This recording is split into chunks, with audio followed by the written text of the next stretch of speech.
teman-teman yang masih Jumatan nanti bisa belajar secara mandiri dan nanti bergabung dengan kita. Apakah suara saya terdengar jelas? Dengar, Pak. Terdengar, Pak. Dengar. Oke, ya. Oke, sekarang kita akan lihat satu draft proposal yang sudah dibuat oleh teman Anda. Dan nanti kita pelajari bersama. Oke. Apakah sudah terlihat layar screen saya? Oke. Sudah, Pak. Sudah ya? Oke, kalau sudah terlihat, ya. Sekarang kita lihat sama-sama untuk ini yang disusun oleh siapa ini sebentar? Oh, Iqmal ya, yang sudah dibuat oleh Iqmal. Ya. Sekarang mulai dari sebentar. Ini persoalan yang muncul itu apa? Kita harus lihat dulu, baru nanti kita melihat judulnya, begitu ya. Oke. Nah, ini beberapa hal di bab 1 misalkan ya, di bab 1. Sekarang kita lihat di sini sekilas dulu ya. Kita lihat secara singkat. Nah, ini terlihat sekali bahwa apa yang ditulis di sini ya, yang tertulis di sini ternyata masih belum banyak sumber yang dituliskan. Jadi nanti mohon, nah ini misalkan di paragraf pertama. Ya, di paragraf pertama ini kan sumbernya hanya di Undang-Undang Sidiknas, ya. Bicara tentang pendidikan harus seperti apa. Nah, ini perlu ya, diperlukan lagi. Ya, ini perlu ditambah. Tambah sumber lain yang memperkuat pendapat ini. Ya. Nah, sumber lainnya ini ya, jadi sumber lainnya itu bisa pendapat ahli atau hasil penelitian.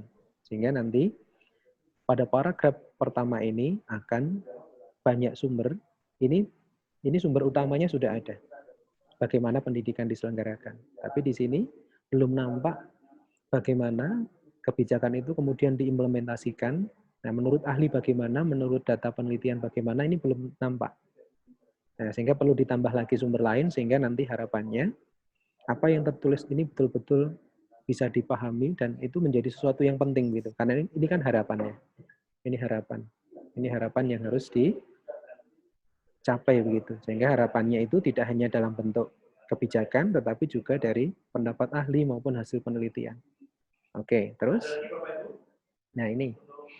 Sekarang dari paragraf yang pertama ini, oke ya. Dari paragraf yang pertama ini. Ya, ini kalau dilihat dari paragraf pertama, ini kan langsung masuk IPS. Nah, kira-kira gimana? Jadi di sini belum membahas tentang pelajaran. Ya, tapi langsung masuk ke IPS. Nah, ini yang nanti hubungan antar paragraf 1 ke paragraf 2 yang akhirnya tidak ada kata kuncinya yang menghubungkan antara paragraf 1 dengan paragraf 2. Nah, sehingga nanti ini perlu ditambahkan. Ya. Jadi perlu ditambahkan di standar isinya di SD bagaimana kan bisa juga. Ini kan aturan nasional. Kemudian aturan khusus di SD kan ada. Aturan pendidikan di sekolah dasar itu seperti apa? Pembelajarannya harus seperti apa? Nah, sehingga baru nanti salah satu pelajaran dalam atau di tingkat SD adalah pelajaran IPS. Nah, ini harus nampak dulu. Nah, ini belum nampak. Belum nampak apa namanya? Belum nampak ya, belum nampak kata sambungnya yang menyambungkan antara paragraf 1 dengan paragraf 2. Oke. Bisa dipahami sampai di sini? Anggukkan kepala kalau paham. Oke ya, ini perlu kata sambung ya. Kata sambung, kata atau kalimat ya. Ya. Oke. Yuk, sampai di sini. Nah, baru nanti kita bicara tentang IPS-nya. Berarti kalau mau bicara tentang IPS-nya, nah IPS-nya itu mau seperti apa gitu. Jadi harus bicara tentang standarnya dulu, harapannya dulu gimana. Yang tadi kan sudah ya, di SD bagaimana, salah satunya adalah IPS. IPS itu penting karena apa? Diceritakan. IPS penting karena ini, jelaskan di situ.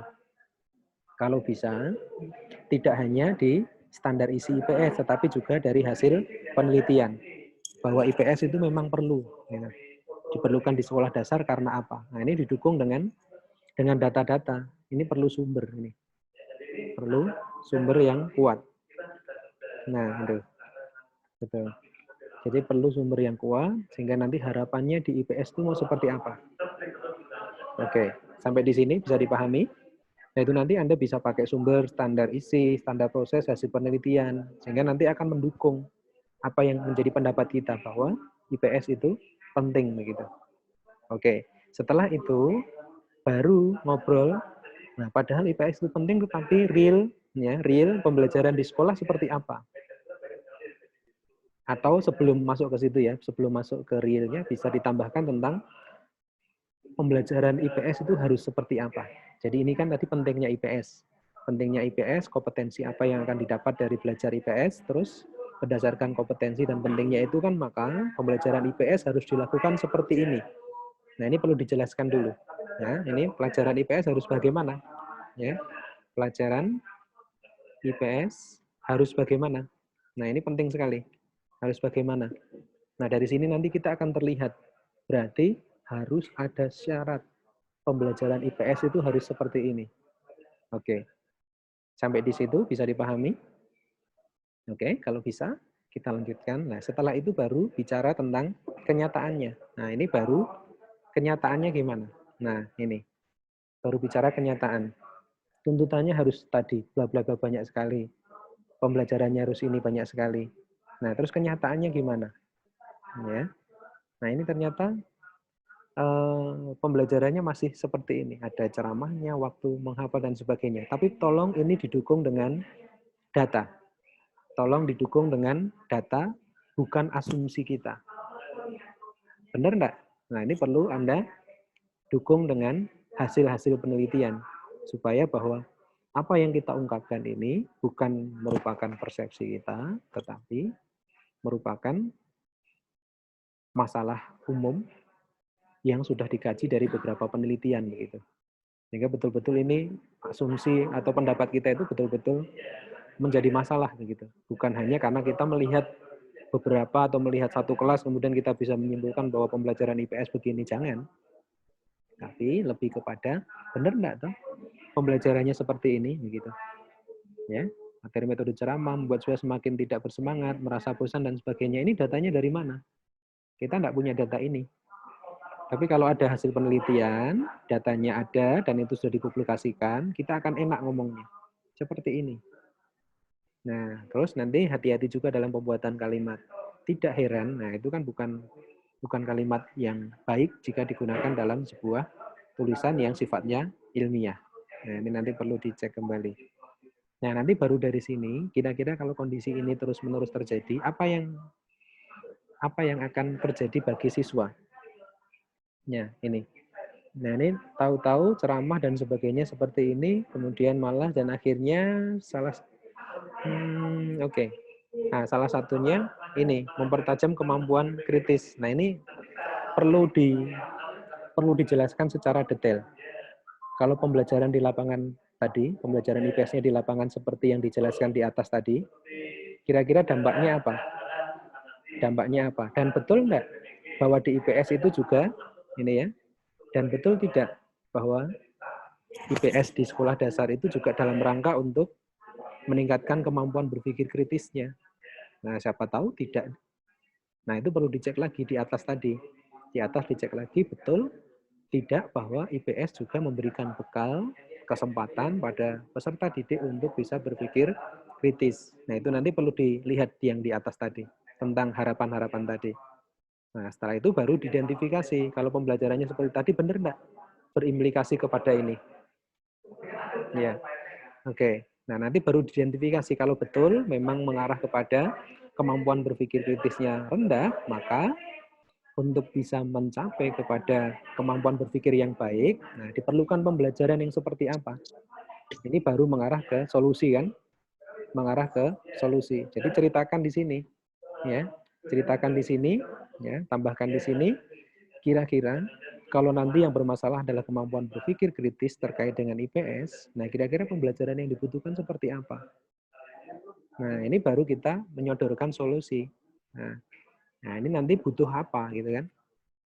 Butuh apa untuk solusi masalahnya. Nah, ini. Nah, ini perlu sekali. Kalau masalahnya seperti ini berarti perlu solusi begini. Pembelajarannya harus gimana? Ya. Nah, baru nanti bicara tentang solusinya gitu. Nah, solusinya apa saja gitu ya, apa saja yang mungkin gitu. Nah, ini apa namanya? Ini mengarah kepada ini sepertinya mau eksperimen ya, mau eksperimen. Nah, nanti solusi-solusi ini akan mengungkapkan tentang beberapa hasil yang sudah dilakukan. Sehingga nanti ingat, cirinya eksperimen itu adalah keraguan-raguan. Keraguan-raguan tentang apa yang akan, keraguan-raguan apa yang sudah didapatkan selama ini. Misalkan sudah dilakukan ini, katanya orang ini baik. Tapi ada juga yang ngomong ini belum baik. Tapi ada juga yang ngomong, oh ini perlu dicek kembali. Nah, dari situlah nanti akan muncul keraguan-raguan itu, atau bisa jadi dari apa yang sudah dilakukan oleh peneliti-peneliti terdahulu itu, Anda punya ide baru. Ide baru. Kalau orang biasanya untuk SMP, SMA melakukan dengan cara ini, tapi SD belum, misalkan. Sehingga saya mau menerapkan model ini untuk di sekolah dasar. Nah, itu jadi nanti memungkinkan. Satu, ada keraguan-raguan tadi. Yang kedua, cirinya, Anda punya ide baru dari apa yang sudah ada novelty atau kebaruan yang Anda tawarkan. Misalkan untuk sekolah dasar. Dulu belum pernah ini. Makanya saya mencoba untuk melakukan itu dan saya ingin coba eksperimennya begitu. Nah, ini cirinya untuk eksperimen. Nah, terus oke. Nah, ini kalau saya melihat di sini, dia akan menerapkan dua model tertentu. Nah, ini kalau langsung seperti ini kita belum punya ya.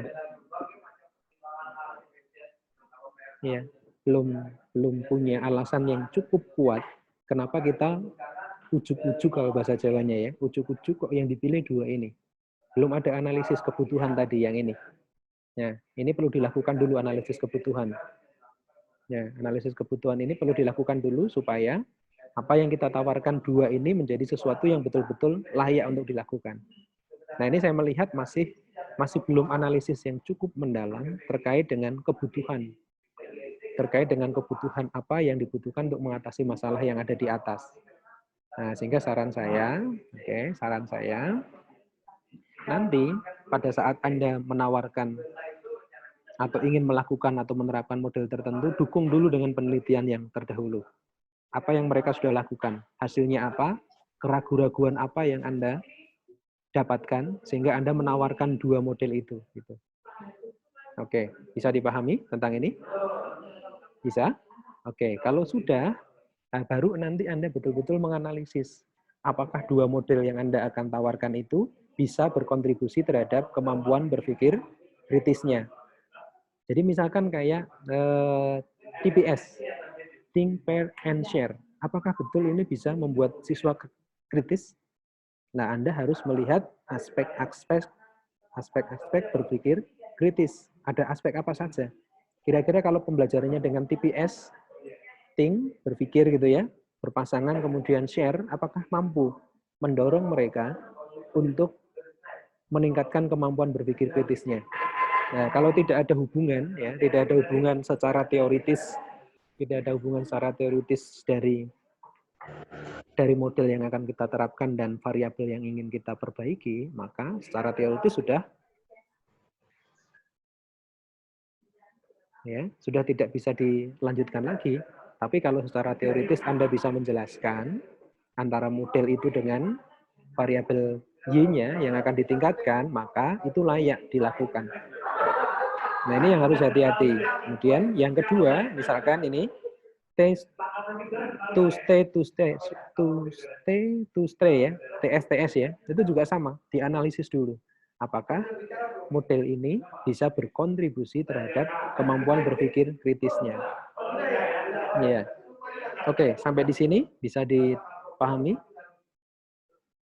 Nah, sehingga kalau itu sudah bisa dipahami, maka kita akan banyak cerita. Ada hal yang baru yang ingin kita tawarkan, apa yang berbeda dari apa yang kita lakukan dengan apa yang sudah dilakukan oleh peneliti yang terdahulu. Oke, bisa ya dipahami ya. Nah, baru kita berpikir tentang berarti judulnya apa gitu. Nah, berarti kan ini masalahnya tentang pembelajaran IPS. Pembelajaran IPS yang tidak dilakukan sesuai dengan yang seharusnya. Sehingga kemampuan berpikir kritis siswa bidang IPS menjadi kurang baik begitu. Nah, sehingga ditawarkan. Nah, sebelum ditawarkan analisis dulu kebutuhan. Supaya kritis, maka siswanya harus diajar dengan cara yang bagaimana? Secara teori loh ya. Terus dulu sudah dilakukan seperti ini. Maka kok saya masih ragu-ragu misalkan. Kok masih ragu-ragu TPS katanya baik, lebih baik dari TS. Benar enggak tuh ini? Nah, sehingga ya, baru bisa ditentukan bahwa ini ada kebaruan yang diangkat. Gitu. Ada kebaruan yang diangkat dan nanti layak dilanjutkan untuk yang penulisan tugas akhir Anda di TA1 maupun TA2. Harapannya itu. Nah, sehingga nanti kalau ini mau dilihat, ya biasanya dilihat efektivitasnya. Ya, efektivitasnya boleh. Nah, nanti ingat ini Iqmal ya. Kalau nanti betul-betul mau bertahan di sini ya, tadi sudah ada beberapa catatan ya. Nanti bisa diperbaiki sesuai catatan itu. Dan nanti perlu diingat, ya, untuk menguji efektivitas, ada beberapa hal yang harus dilakukan. Sehingga nanti kalau ini statistiknya harus diperkuat. SPSS harus diperkuat. Ya, karena efektivitas nanti ada paling tidak ya. Paling tidak ada 3 hal.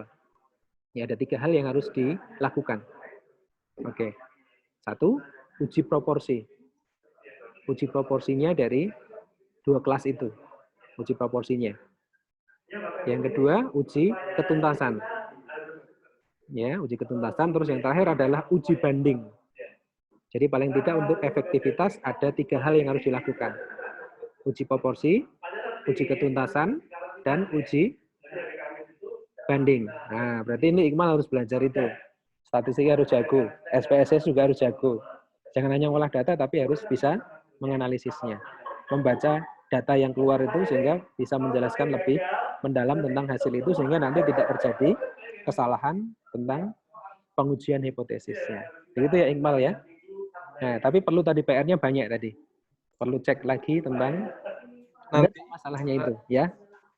Nanti saya tanya teman, soalnya saya baru selesai. Oke, iya. Tapi paling tidak tadi bisa memberi gambaran ya. Bisa memberi gambaran untuk teman-teman bagaimana membuatnya. Ini satu lagi ya, punyanya Erika ya. Saya coba kita lihat ya. Ya, Erika, kita lihat hasilnya. Coba kita download dulu punyanya Erika. Bentar ini saya stop dulu ya. Stop screen-nya. Oke, sambil kita melihat. Oke. Punyanya Erika sebentar.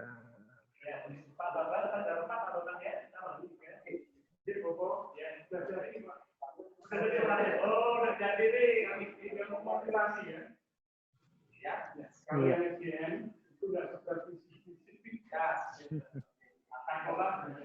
Oke. Ya, ini sudah ada punyanya Erika. Kita lihat sama-sama ya. Ya, paling tidak nanti dua contoh ini dulu nanti bisa dijadikan untuk bahan teman-teman untuk melihat draft proposal yang sudah dibuat. Nah, Erika ini judulnya apa? Atau masalahnya dulu enggak apa-apa ya, kita bahas ya masalahnya ya. Baru nanti kira-kira judulnya apa gitu ya. Mau eksperimen, pengembangan atau yang lainnya? Eksperimen ya. Oke, yuk. Sekarang kita lihat di sini. Oke, Erika, dari yang saya jelaskan tadi kira-kira paragraf 1 ini apa yang perlu ditambahkan? Teori pendukung, Pak. Ya, teori pendukung atau pendapat ahli yang lain, bahkan perlu hasil penelitian ya. Penelitian. Yang memperkuat bahwa peran pendidikan itu seperti apa. Nah, ini perlu ditambahkan ya. Ini karena ini hanya aturan intinya, undang-undangnya saja, tetapi belum yang lebih spesifik. Ya, lebih spesifik menurut ahlinya kira-kira gimana, menurut pendapat siapa, menurut hasil penelitian seperti apa. Nah, terus ini kamu di sini belajar tentang suasana belajar dan proses. Nah, ini kan kamu bicara tentang suasana dan proses pembelajaran ya. Suasana belajar yang efektif dan menyenangkan. Nah, pembelajaran merupakan proses interaksi. Nah, ini kan pendapatnya siapa? Banyak banget loh ini. Sak gini loh. Coba sampai ke bawah. Ini kan panjang banget. Nah, ini kan ungkapannya siapa? Kamu sendiri kah? Nah, ini perlu didukung dengan pendapat yang lain. Kenapa perlu didukung? Karena saat ini kita belum punya hak atau belum punya cukup pengalaman untuk mengungkap pendapat yang sekian banyak ini. Sehingga kita mungkin punya asumsi, tapi perlu didukung yang lain. Bahwa asumsi kita itu betul-betul memang itu menjadi hal yang real gitu. Tidak hanya karena asumsi kita, tetapi real juga terjadi dan dialami, bahkan ahli pun juga sependapat dengan apa yang kita buat gitu ya. Nah, ini nanti yang perlu karena ini sekian banyak ini tidak ada sumbernya. Nah, ini juga masih berbicara tentang peraturan pemerintah. Sehingga perlu peraturan atau kebijakan yang lebih operasional di bawah misalkan. Nah, ini kan nanti akan menuju di sekolah dasar kan. Nah, ini ada inspiratif dan sebagainya. Terus nanti kalau di sekolah dasar harus bagaimana? Nah, ini dukunglah ya, oke. Dukunglah dengan pendapat ahli maupun hasil penelitian, sehingga nanti ini akan memperkuat ini, sehingga tidak hanya bicara tentang tataran peraturan, tetapi bahwa aturan itu sudah diimplementasikan dan didapatkan dukungan hasil, ya, sehingga nanti kenapa sekarang fokus pada ini ya, pengalaman 4 sehingga menyempurnakan kurikulum dan ini sebagainya. Nah, ini kan banyak banget kayak gini. Terus model-model yang, nah ini nanti perlu diringkas lagi supaya tidak terlalu panjang di bagian ini, toh. Nah, terus nanti ingat, kita menggunakan aturan apa 6 ya. Nah, ini nanti yang dipakai adalah nama terakhir dan tahunnya. Tidak harus pakai halaman, tidak apa-apa. Tapi minimal adalah nama, belakang, dan tahunnya. Nah, terus ini juga sama ya. Ini menurut, nah nanti penulisannya tidak seperti ini ya. Menurut dalam kurung bukan, tapi menurut siapa, tahun berapa. Jadi kalau ini kan menurut si A misalkan ya. Si A, nah ini baru tahun 2020 misalkan. Nah, harusnya kan gini. Ya, menurut si A tahun ini. Oke, nah misalkan seperti ini. Nah, terus artinya bahwa ini kan kamu akan bicara tentang bahwa model-model itu sudah ditentukan, betul enggak? Ya, model-model pembelajaran di kurikulum yang baru itu sudah ditentukan. Nah, oke. Ceritalah sedikit tentang ini dulu. Ceritalah tentang ini. Erika, silahkan. Silahkan sampaikan pendapatmu. Jadi ini betulkah yang dituliskan sini adalah kamu ingin mengungkap bahwa model-model pembelajaran yang harus diterapkan di sekolah itu sudah ditentukan. Oh, harus ini, harus ini, harus ini. Karena keinginan atau tujuan dari pendidikan yang sudah diterapkan oleh pemerintah itu ingin mencapai kompetensi tertentu. Apakah begitu maksudnya? Iya. Iya. Nah, kalau sudah seperti itu, nah kira-kira ini kan terus bicara bagaimana implementasinya, toh? Iya. Nah, ini masalahnya apa yang muncul di sini? Masalahnya? Kurangnya guru dalam mengajar itu metode ceramah. Terus artinya, itu susah. Artinya berarti model-model yang sudah ditentukan itu tidak diterapkan berarti? Iya. Nah, itu nanti yang perlu disampaikan. Ini sudah ada ketentuan bahwa pembelajarannya harus begini. Karena kompetensinya ini, maka modelnya harus ini.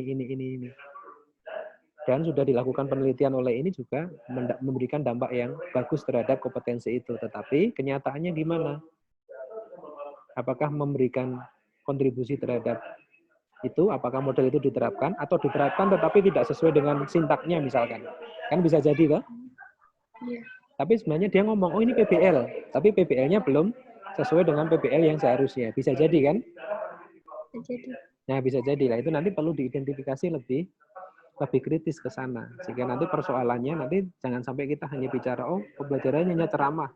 Nah, itu padahal mungkin juga kita hanya melihat di sekolah tertentu begitu.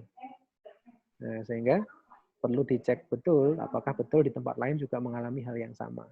Nah, sehingga ini perlu di cross check. Sebenarnya mereka sudah ingin menerapkan atau memang tidak diterapkan. Beda loh ya. Kalau sudah diterapkan berarti salahnya ada di mana. Kalau belum, nah baru selama ini mereka ngajar dengan cara bagaimana gitu. Itu ya Erika ya. Jadi nanti mohon itu dicek betul. Sebenarnya masalahnya ada di mana. Nah, terus nanti diceritakan berarti ini kan yang mau angkat tentang apa? Modelnya kan tadi ya, kemampuan berpikir kritis kah? Iya, Kemampuan- modelnya problem solving dan discovery learning. Nah, itu loh. Kan apa namanya? Itu kan banyak sudah diangkat orang. Kira-kira yang membedakan apa kira-kira? Yang akan Mbok lakukan itu yang membedakan apa? Karena problem solving dengan PBL itu sudah sering dilakukan, kemampuan berpikir kritis juga sama. Nah, kira-kira apa? Pernah nggak menganalisis yang sudah dilakukan orang lain dan ada kelemahan di sana dan kamu menambahkan apa di situ? Kelemahan. Pernah membaca enggak penelitian-penelitian yang terkait dua hal tadi dan kaitannya dengan berpikir kritis? Apa yang sudah dilakukan, kemudian apa kelebihan dan ada kekurangan enggak di sana? Sehingga yang kita lakukan adalah nutupi kekurangan itu. Sehingga nanti ada kebaruan yang kita angkat. Meskipun ini sudah sering dilakukan, tapi saya menambahkan di bagian ini. Karena di sekolah dasar perlu ini misalkan. Nah, bisa jadi. Sehingga tidak menjadi sesuatu yang pengulangan gitu. Nah, nanti menjadi sesuatu yang kurang menarik. Karena orang sudah melakukan itu berkali-kali dan kita hanya copy, artinya copy aktivitas lah ya. Copy aktivitas tidak nampak kebaruannya. Sehingga kontribusi kita terhadap perkembangan ilmu jadi kurang begitu bermakna begitu. Nah, ini perlu dilihat lagi tentang apa yang sudah dilakukan orang. Sehingga nanti kamu bisa bicara tentang, oh berarti yang sudah dilakukan seperti ini, kok ada kelemahan ini ya. Nah, fungsinya kita adalah nambahi yang bolong-bolong itu. Nambah yang bolong-bolong itu sehingga nanti kamu bisa cerita banyak di situ. Oh, kenapa yang ditambahkan itu? Oh, karena ini, karena ini. Nah, sehingga nanti Mbok cek kembali tentang dua model tadi, kemudian tentang berpikir kritisnya. Nah, sehingga nanti kontribusinya betul-betul bisa memberikan sesuatu yang baru atau novelty, sehingga nanti itu layak untuk dilakukan. Gitu. Oke, sampai di sini kira-kira gimana? Bisa dipahami sampai di sini? Nah, sehingga nanti kita judulnya gampang, bisa efektivitas, bisa perbandingan hasilnya juga bisa, ya. Kalau mau yang eksperimen, kalau mau yang pengembangan ya nanti tergantung ya apa yang mau dikembangkan. Ya, oke, sampai di sini cukup jelas. Kita lanjutkan sedikit diskusi ya. Jadi nanti silakan Erika. Ini sepertinya masih melakukan hal-hal yang sama dengan yang kemarin-kemarin. Jadi ungkaplah sesuatu yang memang kamu bisa mendapatkan apa yang sudah ada dan tambahan apa yang kamu tawarkan. Begitu ya Erika ya. Terus satu, tambah lagi dengan sumber-sumber yang lebih banyak, khususnya untuk hasil penelitian. Bisa menjadi catatan bagi yang lain juga. Oke? Kita masuk ke diskusi sebentar ya. Oke. Yuk kita tutup. Ini kita masuk ke diskusi. Oke. Ya. Jadi intinya di bab 1 ya, di bab 1 itu intinya satu yang harus dilakukan identifikasi semua harapannya. Nah, harapan itu jangan berhenti hanya pada tataran aturan atau kebijakan pemerintah. Tapi coba turunkan sampai ke level yang saat ini Anda akan geluti. Jadi nanti misalkan tentang Sidiknas, tentang bagaimana pendidikan itu dilakukan. Nah, nanti turunlah sampai pendidikan untuk sekolah dasar. Nah, sekolah dasar itu pasti punya ciri khas. Harus seperti ini. Kompetensi yang harusnya dicapai oleh anak SD itu harusnya begini. Pembelajarannya harus begini. Ya, didukung dari beberapa ahli dan beberapa hasil penelitian. Nah, terus baru bicara tentang apakah harapan itu bisa dipenuhi di lapangan. Oh, ternyata harapan-harapan ini masih belum semuanya terpenuhi. Nah, kira-kira mana? Nah, terus pada saat kita ngomong belum terpenuhi itu jangan hanya asumsi kita, tetapi harus didukung dengan penelitian yang sudah-sudah atau pendapat para ahli. Oh, memang betul ini belum dilakukan. Ini sudah dilakukan tapi belum maksimal. Nah, belum maksimalnya ada di mana? Oh, ada di sini. Nah, yang belum maksimal dan yang belum dilakukan itu kalau dibiarkan, dampaknya apa? Misalkan tadi tentang kemampuan berpikir kritis ya. Oh, kemampuan berpikir kritisnya kurang karena aktivitasnya hanya seperti ini misalkan. Nah, kalau seperti itu, berarti apa yang harus dilakukan? Apa yang dibutuhkan gitu? Dituliskan di situ. Yang dibutuhkan ini. Nah, pendapatmu itu didukung oleh siapa? Nah, dukung lagi dengan hasil penelitian yang sudah-sudah. Ini loh, Yang sudah dilakukan seperti ini, gitu. Yang dibutuhkan seperti ini karena ini begini-begini diceritakan di situ. Nah, terus baru kau tawarkan. Berarti kalau seperti itu bisa diselesaikan dengan cara ini. Tawarkanlah penyelesaianmu dengan cara 1, 2, 3, 4, 5 dan sebagainya. Ya kenapa kau tawarkan itu? Karena saya melihat hasil penelitian ini seperti ini. Ada sesuatu yang dilakukan baik, tapi masih ada yang kurang di bagian ini, dan saya akan melengkapi di sini. Nah, sehingga ada sesuatu yang baru kita tawarkan. Sehingga baru itu layak untuk dilakukan. Sehingga dalam penelitian ini saya mengangkat topik ini dengan model ini misalkan, ya dengan model ini untuk memperbaiki kompetensi apa, misalkan kemampuan berpikir kritis dengan menambahkan sesuatu yaitu ini. Sehingga judul saya seperti ini. Oke, baru diidentifikasi masalahnya, baru dirumuskan rumusan masalahnya. Apakah ada perbedaan, apakah ini efektif, apakah ini lebih efektif, dan sebagainya. Gitu. Nah, oke, sampai di sini kira-kira ada pertanyaan dulu?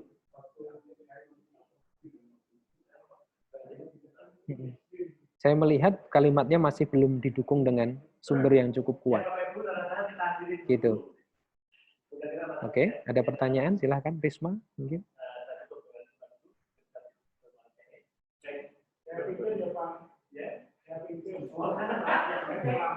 Kalau enggak, saya Iya. Oke, silakan. Pak Wahyudi baru saja menyampaikan bahwa saya melihat bahwa mahasiswa belum opininya didukung oleh ahli yang kuat. Maksudnya untuk bisa mengatakan ahli yang kuat itu bagaimana? Setahu saya kalau kita sudah masuk di dalam PDF atau masuk ke jurnal Skolaria itu kan sudah bisa dipertanggungjawabkan. Kuat, lalu yang kuat itu yang seperti apa gitu? Oke, ya. Oke. Jadi nanti untuk menentukan ya sumber yang layak kita pakai, yang pertama pasti publikasi ya. Dari sisi akademik pasti siapa dia, ya, misalkan profesor atau orang-orang yang ahli yang artinya sudah diterima umum misalkan ya. Sebentar ya. Kita mau berdoa sebentar dulu ya. Oke ya.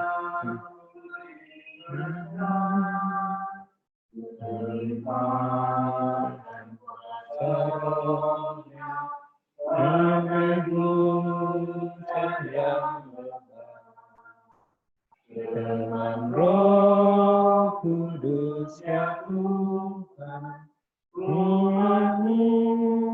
berkatilah.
Ya, mohon maaf ya karena ini di satu ruangan rapat dan melibatkan banyak orang. Oke, kita lanjutkan ya. Tadi pertanyaannya Iqmal juga cukup menarik ya. Jadi ukurannya satu, yang pertama ya. Yang pertama ukurannya adalah jika ya pendapat itu merupakan hasil penelitian yang sudah dipublikasikan. Dipublikasikan itu bisa berupa jurnal, bisa proceeding ya. Jadi satu harus sudah dipublikasikan. Yang kedua adalah ahli yang memang betul-betul sudah ya katakanlah misalkan kayak Sugiono misalkan nulis buku tentang penelitian. Ya, berarti beliau ini sudah layak untuk dikatakan sebagai seorang ahli karena beliau memang concern betul di bidang penelitian. Nah, misalkan yang lainnya, misalkan tokoh-tokoh yang di tempat lain, misalkan Bob Endel, kemudian Dick and Carey, kemudian kita punya kalau yang di Indonesia itu ya katakanlah misalkan kita punya beberapa ya kalau di kampus kita juga cukup banyak ya, di kampus kita cukup banyak berdasarkan ya Prof. Slameto misalnya. Ya itu juga bisa dimasukkan. Pokoknya prinsipnya bahwa apa yang beliau-beliau tulis ini dipublikasikan ya, dipublikasikan di tempat-tempat yang memang layak begitu ya. Minimal jurnal lah. Acuannya gampang. Sekarang kita punya Sinta. Ya, berarti kalau itu sudah masuk Sinta, nah itu kita layak untuk ambil itu. Ya, saran saya karena ini mahasiswanya kelas D itu kan keren-keren. Sekali-sekali lah ambil jurnal yang internasional. Iqmal nih harus ya, Erika harus cari jurnal yang internasional. Saya lihat aja jurnalnya lokal-lokal gitu ya. Jurnalnya lokal sedikit lagi kan malu. Ya, Iqmal sama Erika ya. Yang lainnya juga sama. Jadi tolong nanti ambil di jurnal-jurnal ya paling enggak minimal Sinta ya, di Sinta. Kemudian yang kedua, sebisa mungkin kalau ini kaitannya dengan misalkan pembelajaran abad 21, kemudian ada 4C, kemudian ada HOT misalkan ya, karena critical thinking atau berpikir kritis itu kan masuk ke HOT. Nah, HOT itu kan sebenarnya banyak dibicarakan di jurnal-jurnal internasional. Dan itu mereka punya analisis bagus-bagus. Jadi saran saya baik jika Anda sudah mulai melihat ke sana. Sama kok ya, saya tidak terlalu pintar juga dalam bahasa Inggris, tetapi karena saya sering membaca, kemudian sering melihat, itu lama-lama saya ngerti sendiri maksud tulisan itu apa gitu. Jadi mohon nanti yang lainnya juga mulai ikut ke sana. Begitu Iqbal ya. Jadi yang dimaksud ahli itu satu ukurannya terpublikasi dulu. Publikasinya mana? Lihat jurnal Sinta. Minimal itu. Kalau internasional ya monggo. Internasional itu banyak. Acuannya bisa Scopus, bisa pengindak-pengindak lainnya yang bisa dipakai. Oke, yuk. Terus ada yang lain enggak? Mungkin ada yang bertanya yang lain. Silahkan. Rosa, Rizky, silahkan. Intan, Indra, Anton gimana? Anton ini enggak terlihat sendiri. Ton, kamu di mana, Ton? Anton? Anton? Kau di tempat enggak, Ton? Anton? Ya, Pak. Nah, bertanyalah. Halo, Pak. Ya, piye. Kamu bertanyalah. Ya. Apa? Ini apa suaranya macet-macet, Pak? Oh, suaranya macet-macet. Iya. Suaramu jelas loh. Enggak kedengar. Jelas, Pak. Suaranya Yosafat di sini Anton jelas banget. Meh bertanya enggak?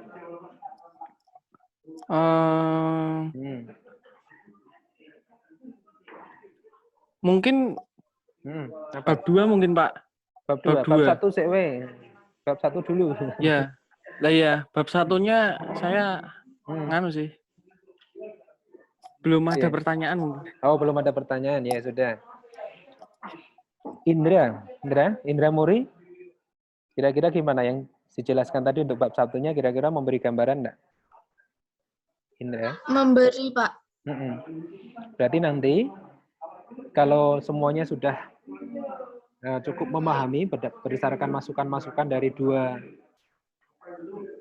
draft proposal tadi ya. Nah, nanti harapannya mulai diperbaiki. Nanti kita dikirimkan lagi. Dan nanti misalkan Anda kirim yang baru, misalkan Pak, tolong dilihatkan punya saya Pak, sudah saya perbaiki, dilewat WA aja enggak apa-apa. Nanti saya cek. Nanti langsung saya kasih masukan, saya kirim lagi begitu.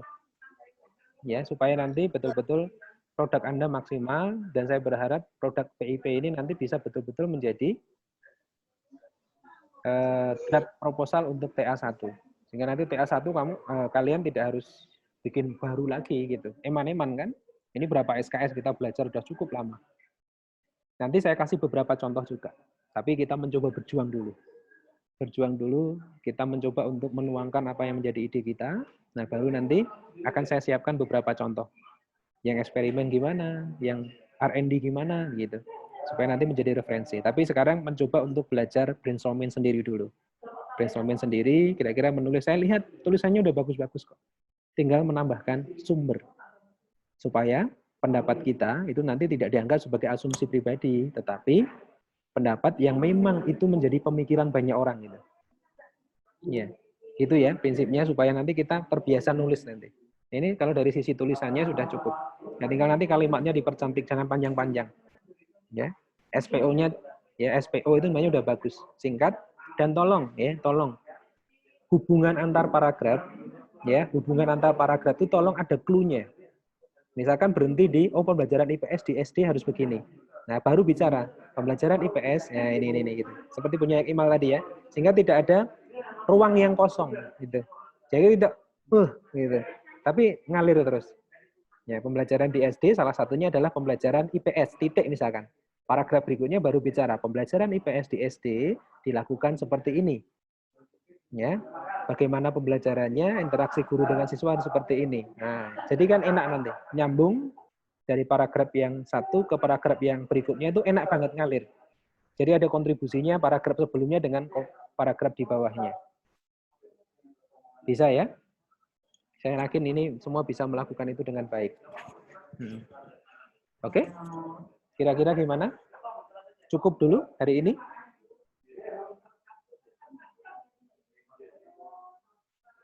Cukup? Bisa dihidupkan anunya kalau mau menjawab. Cukup? Halo? Kalau mau bertanya untuk sesuatu yang di luar perkuliahan ini, apakah boleh, Pak? Oh, boleh. Sangat boleh. Ya, sangat boleh. Silakan WA, nanti dikonfirmasi ya. Langsung aja bagaimana? Tapi mungkin teman-teman ini diselesaikan dulu, nanti saya mau bertanya langsung pada Pak Wahyudi. Oke. Yuk, yang lain, apakah ada yang bertanya lagi?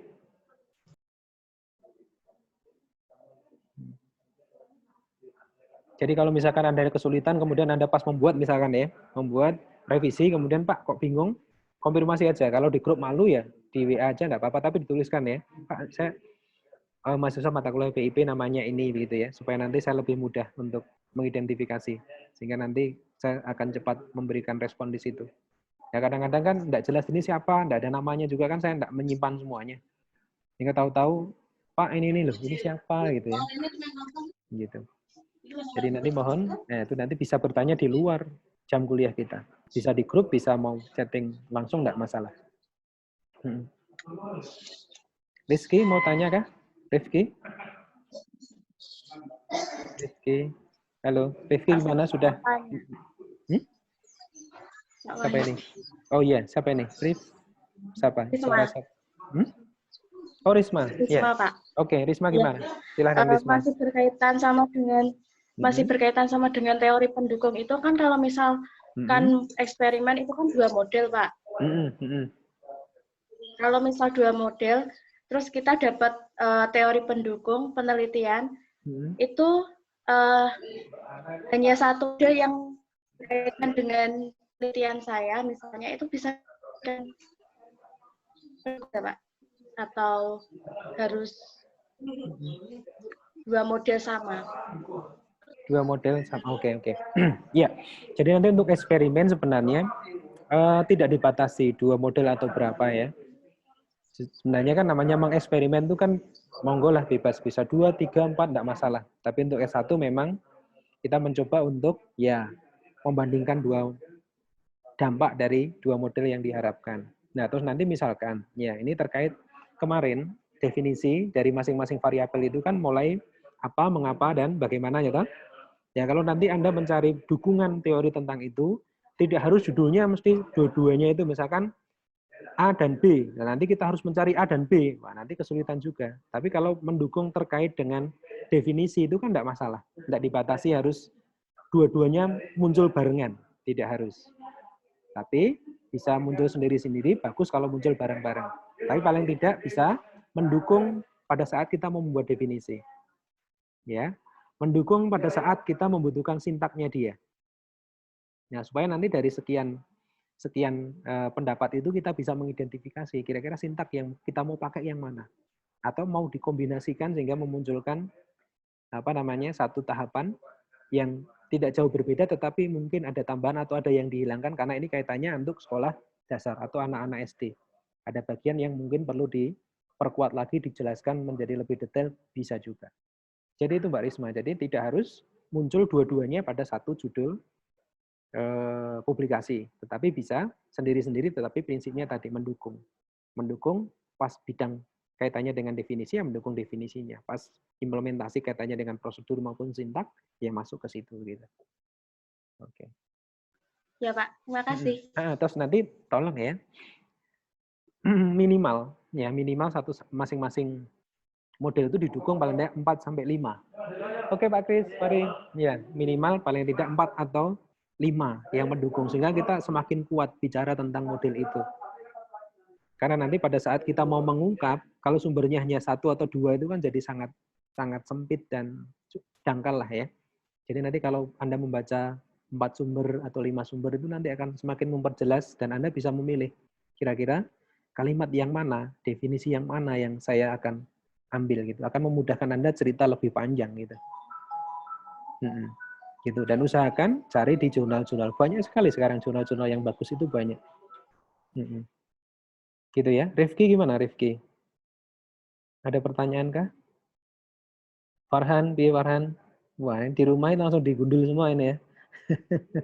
Hemat ya, enggak potong terus Pak. Oke. Yuk, yang lain, Ani mungkin. Ada pertanyaan nih, Ani? Wahyu?